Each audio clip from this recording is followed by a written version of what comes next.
সকলোৱে বিচাৰে সুখ শান্তিৰে থাকিবলৈ আৰ্থিক স্বাচ্ছন্দ্য খুবেই প্ৰয়োজন। সংসাৰত শান্তি থাকিলেহে এজন মানুহৰ জীৱন আনন্দৰে ভৰি পৰে।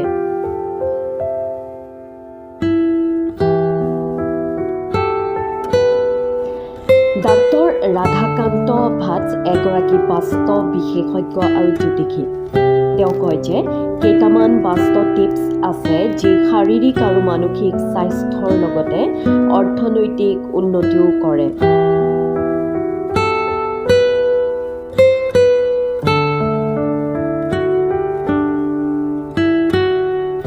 পৰিয়ালত সুখ শান্তি ঘূৰাই পোৱাৰ বাবে কেৱল কেইটামান কথা মানি চলিব লাগিব। সেইকেইটা হ'ল দুবিধমান সামগ্ৰী গাৰুৰ তলত ৰাখিব লাগিব, তেতিয়া ঘূৰিব আপোনাৰ ভাগ্য। আপুনি জানেনে 1 টকাৰ মুদ্ৰাৰ লগত আৰ্থিক অৱস্থা আৰু স্বাস্থ্য জড়িত হৈ থাকে। খোৱাৰ পূৰ্বে গাৰুৰ তলত 1 টকীয়া মুদ্ৰা পূব দিশে কৰি থৈ দিয়ক।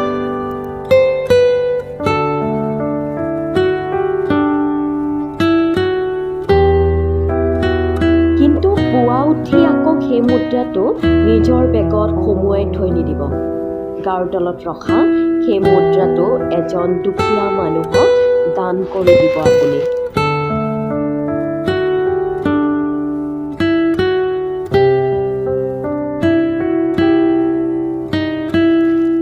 এই কামটো দৈনিক কৰক আৰু ইয়াৰ উপকাৰিতা চাওক।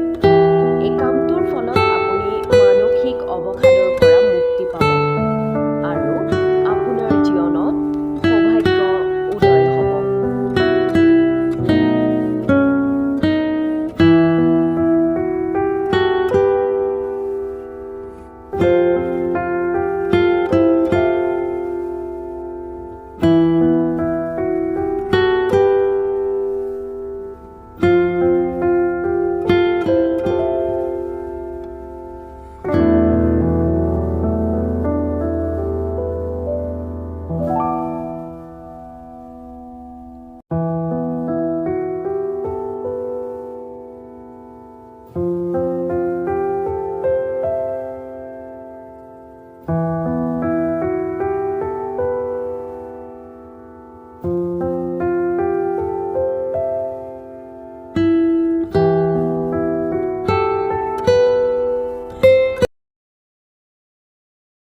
সহজ সৰল মানুহবোৰ অলপ কিছু পালেই সুখী হয়।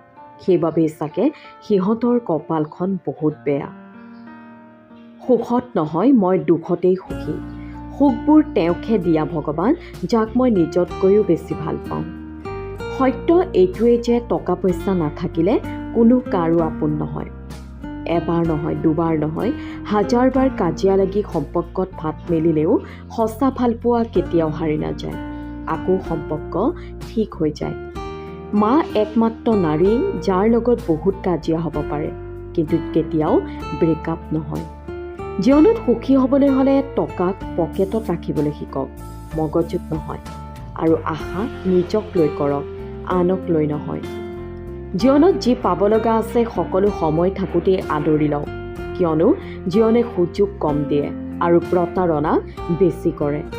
মানুহৰ মুখৰ ভাষা যেতিয়া অসহায় হৈ যায় তেতিয়াই চকু পানীয়ে কথা কয়। দূৰত্বই একোটা সম্পৰ্কৰ শেষ কেতিয়াও কৰিব নোৱাৰে, কিন্তু মৌনতাই সেই সম্পৰ্কবোৰ শেষ কৰি দিয়ে। খালী পকেট আৰু উপাৰ্জনহীনতাই আপোনাক যি শিকাব সেয়া পৃথিৱীৰ কোনো কিতাপে আপোনাক শিকাব নোৱাৰে। সন্তানক উপহাৰ নিদিলে হয়তো কিছুপৰ কান্দিব পাৰে, কিন্তু ভাল সংস্কাৰ নিদিলে সন্তানে গোটেই জীৱন কান্দিব।